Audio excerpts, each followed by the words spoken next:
Wawancara Pro 3. Prof. Iman, selamat pagi. Selamat pagi. Salam sehat, Prof. Alhamdulillah sehat. Iya.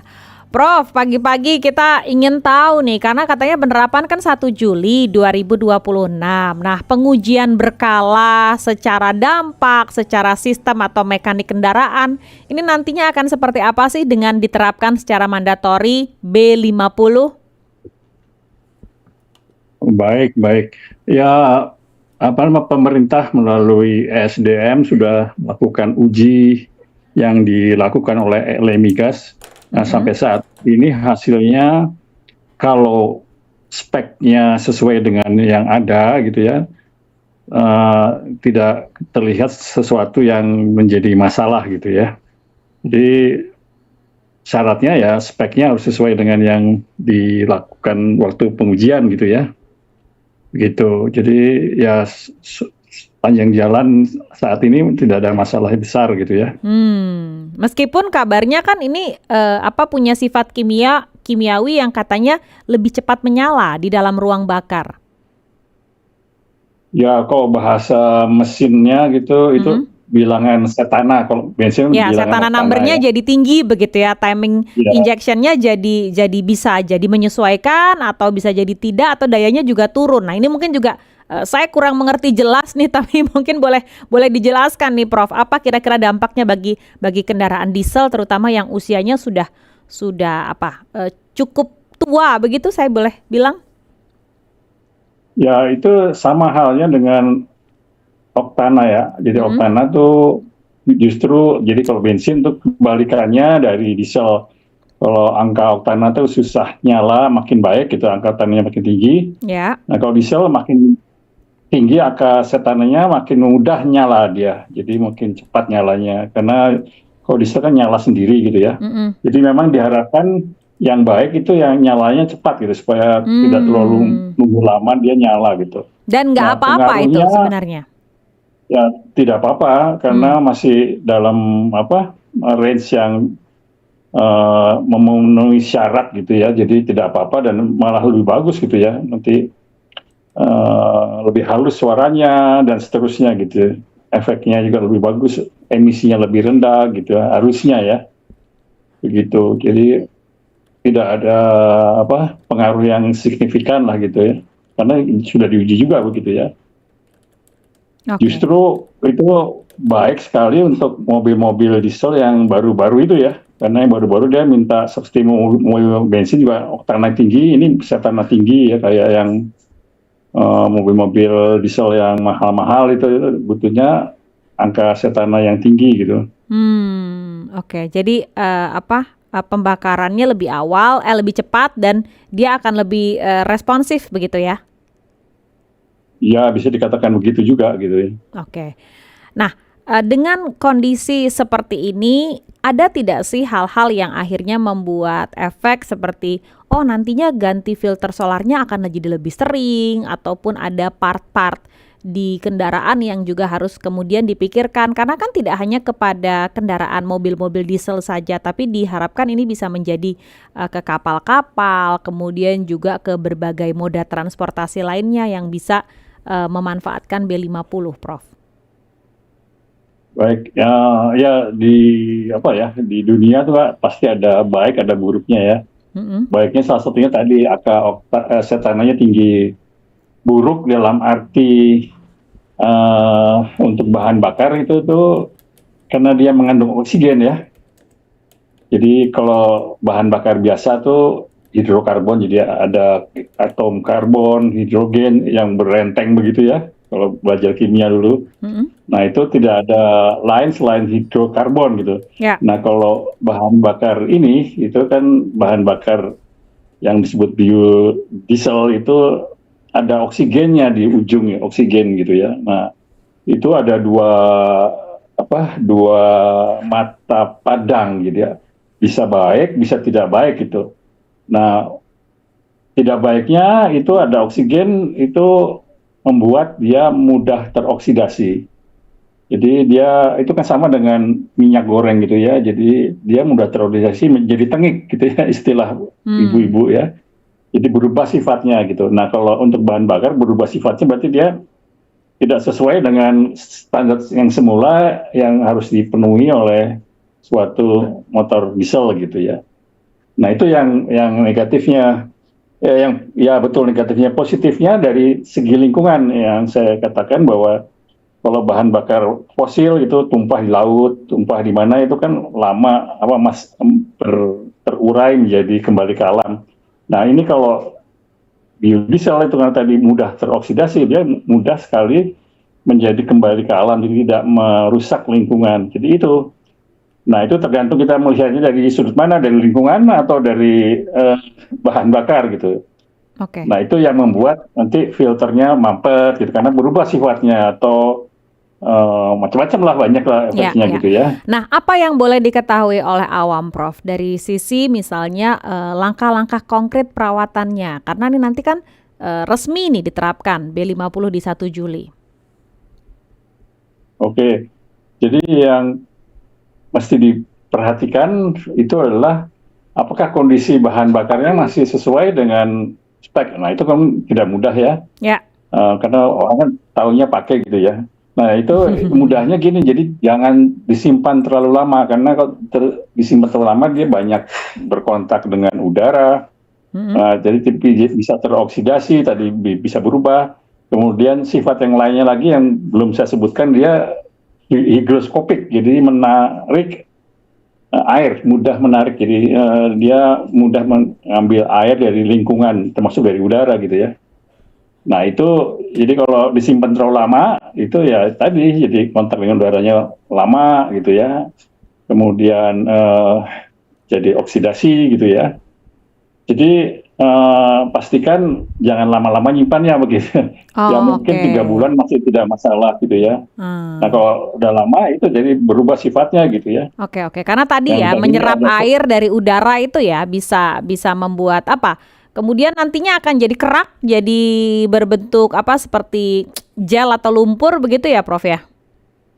Ya betul. Jadi air itu kan sumber kehidupan, salah satunya tadi mudah ditumbuhi oleh mikroba yang jadi membuat gel tadi itu ya. Jadi itu, jadi air pun sebetulnya kalau terlalu banyak melebihi batas dari yang diizin oleh engine itu juga masalah gitu ya.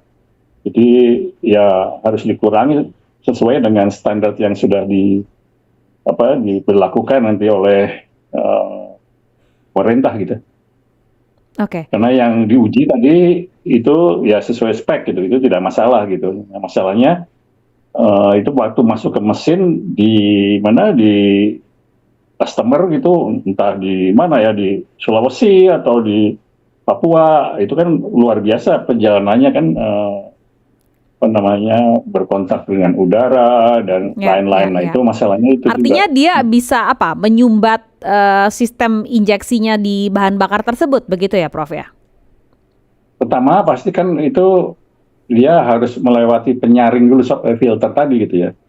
Jadi filter sebenarnya itu mencegah gitu ya. Jadi kalau filternya mampet itu berarti bagus itu apanya Oke. filternya Jadi rajin berfungsi ganti gitu ya. filter dong judulnya nih, Prof, kalau pakai B50. Nah, tergantung. Ya, jadi itu kalau sifat bahan bakarnya masih sesuai dengan standar itu nggak masalah. Jadi filternya nggak sumbat karena sifat bahan bakarnya tidak berubah gitu. Jadi tangkap nggak? Jadi ya kalau sesuai dengan standar, waktu masuk mesin filternya tidak ada kotoran gitu, tidak ada gel, tidak ada air gitu ya. Jadi ya tidak masalah gitu ya.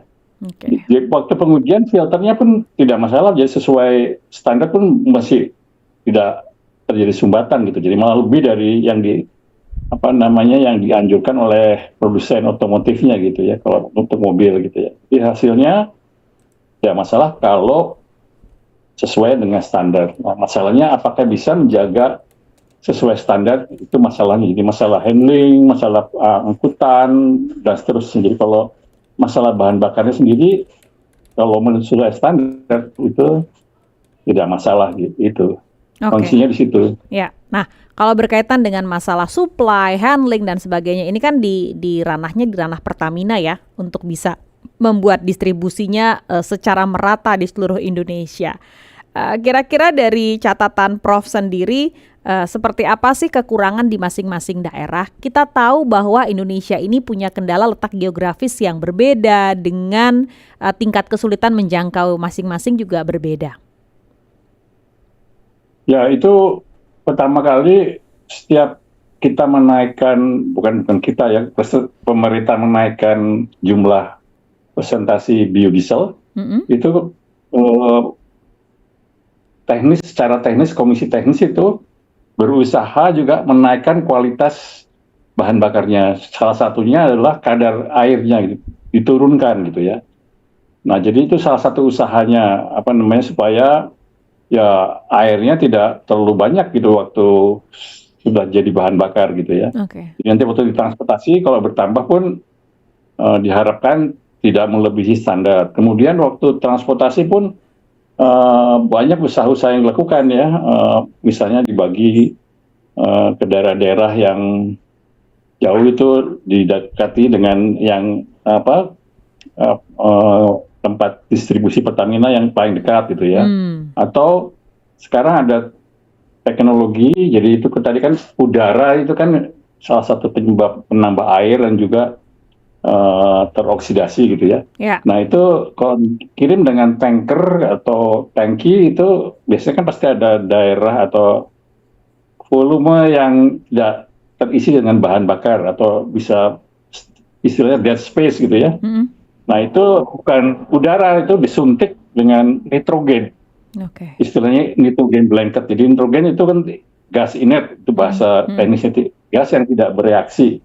Jadi di situ tidak ada udara, cuma ada gas yang tidak bereaksi, maka tidak ada kontak dengan yang bisa bereaksi, terutama udara gitu ya. Itu jadi maka tanker-tankernya sekarang disuntik dengan gas nitrogen gitu. Macam-macam usaha. Jadi itu adalah salah satu usaha dari banyak pihak gitu ya. Karena ya kita ini sekarang sudah masuk ke ranah yang penting. Kenapa saya katakan gitu? Karena sekarang sudah 50% yang bukan fosil ya. Jadi itu ceritanya sudah beda, karena 100 tahun lebih kita sudah budaya dengan bahan bakar fosil yang sudah agak sulit ya meninggalkan kultur itu, begitu bisa dibilang ya Prof ya. Jadi budaya itu gitu. Jadi budaya kita harus berubah menyesuaikan dengan yang sekarang harus dilakukan atau digunakan gitu. Karena merubah sesuatu kan perlu usaha. Jadi nah, itu yang harus dilakukan. Untuk kedepannya, jika tadi punya kekurangan kalau ini nggak bisa untuk kendaraan yang mungkin didiamkan selama sebulan atau bahkan lebih begitu, apa yang harus dilakukan? Ada tips-tipsnya supaya pemeriksaan secara berkala, supaya tadi olinya tidak tiba-tiba bermasalah, atau ada gambaran-gambaran ketika dianggap bahwa solarnya atau B50-nya ini sudah tidak dalam kondisi bagus lagi yang bisa menyebabkan efek terhadap kendaraan. Apakah dari mungkin warna, bau, dan sebagainya? Ada yang boleh disampaikan? Silakan Prof. Ya, pertama kali tadi bukan sebulan ya, waktu B40 itu ada semacam buku petunjuk, jadi mungkin itu bisa di-download dari website dari ESDM, dari banyak lah pokoknya itu buku bagaimana SOP menggunakan bahan biodiesel. Jadi lengkap itu dari pengalaman dilakukan, terus penelitian dilakukan, ditulis secara mudah dimengerti di SOP itu bisa jadi itu salah satu saran baca itu gitu ya. Nah itu penting gitu ya. Nah jadi koreksi tadi dalam buku itu dikatakan 3 bulan. Jadi kalau 3 bulan tuh tidak masalah gitu. Kalau lebih ya kita harus lihat dulu.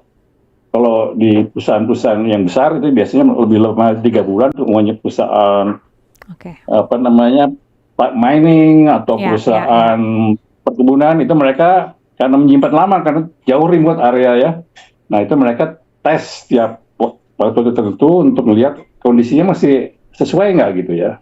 Jadi jangan sampai nanti aus begitu ya ketika mesinnya mau digunakan karena tidak sesuai lagi dengan kondisi B50-nya, begitu ya Prof ya kira-kira ya. Betul. Jadi itu ya lebih mengadaptasi dengan budaya baru bahan bakar gitu ya. Ya. Prof, terima kasih banyak insight-nya. Mudah-mudahan nanti implementasinya bisa berjalan lancar per 1 Juli 2026. Selamat pagi, salam sehat, salam sukses, Prof. Amin. Terima kasih. Assalamualaikum. Waalaikumsalam warahmatullahi wabarakatuh. Profesor Iman Kareksowardoyo, peneliti utama dari Institut Teknologi Bandung dan juga guru besar dari Universitas Pertamina. Wawancara Pro 3.